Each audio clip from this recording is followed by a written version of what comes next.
పించండి, వారిని జైల్లో వేయండి. పేద ప్రజలపై పడితే మేము సహించేది లేదు. పేద ప్రజలపై బతుకమ్మ పండుగ రోజే ఇలా చేయడం మంచిది కాదని, హైడ్రా ప్రతాపం పేదవాళ్లపై కాదు, దమ్ము ధైర్యం ఉంటే ప్రధాన ప్రాంతాల్లో జరుగుతున్న అక్రమాలపై నిలదీయండి, వాటిని ఆపండి అని ఈటెల కోరారు.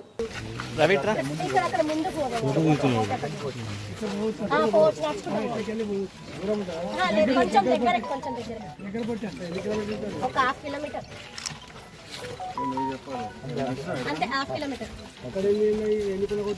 అక్కడ బాగానే 70 వరకు దూరం ఉంది, కొంచెం మరీ దగ్గరికి దూరం ఉంది. అంటే ఇక్కడ అక్కడ వెనక్కి వస్తే అందరికి వస్తుంది.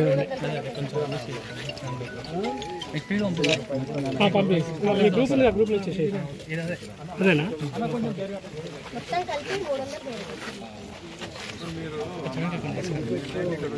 నేను 30 సంవత్సరాలు అంటే మా తాతలు మామలు పనిచేసేవాళ్ళము. ఇక్కడ మిషన్లు ఉండే పాత 2. ఆ మిషన్లు ఉన్నప్పుడు ఇక్కడే పనిచేసి కొందరు చనిపోయారు. అలా మిషన్ అలా కాళ్ళు పోయి చేయిలు పోయి చనిపోయిన వాళ్ళు, కోరిలో పడి చనిపోయిన కంకర మిషన్లు ఉండే సార్. రాయి కొట్టడము, బెందడు కొట్టడము, లోడింగ్ పని, అందరూ లోడింగ్ పని చేసిన వాళ్ళు, లేబరు, హోటల్ పెట్టుకున్న వాళ్ళు. వడ్డెరా ఎక్కువ ఉన్నారు సార్.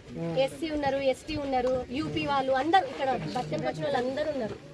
అంటే కొందరు హోటళ్ళు ఇప్పుడు నిత్యావసర రోజు ఏముంటాయి అట్లా హోటల్ పెట్టి అది పెట్టి అట్లా బతికిన వాళ్ళు ఉన్నారు. మిషన్ల దగ్గర దుకాణాలు పెట్టి 30 సంవత్సరాలు అవుతుంది సార్. మేము వేరే దగ్గర ఎక్కడ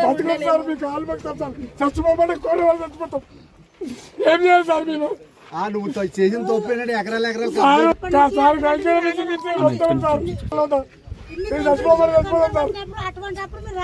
కరెంట్ స్తంభాలు కూడా మొత్తం పలవటేసి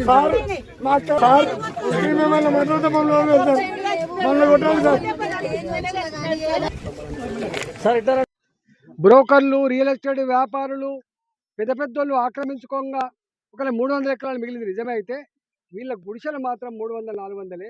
ఆ గుడిసెల కింద ఉన్న భూములు ఓ 4 ఎకరాలు, 5 ఎకరాలు, 6 ఎకరాలు ఉంటుంది తప్ప 300 ఎకరాలు లేదు. గా గుడిసెలు కూలగొట్టి పేపర్లలో, మీ ట్విట్టర్లలో, మీ సోషల్ మీడియాలో 15,000 కోట్ల రూపాయల జాగ మిల్చినని చెప్పుకుంటూ కదా. మీకు ఏమైనా సిగ్గుందా అని చెప్పి అడుగుతున్నాను. మీకు సిగ్గుందా అని చెప్పి అడుగుతున్నాను. నేను అడుగుతున్నా,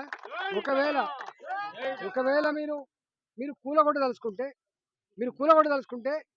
ఈ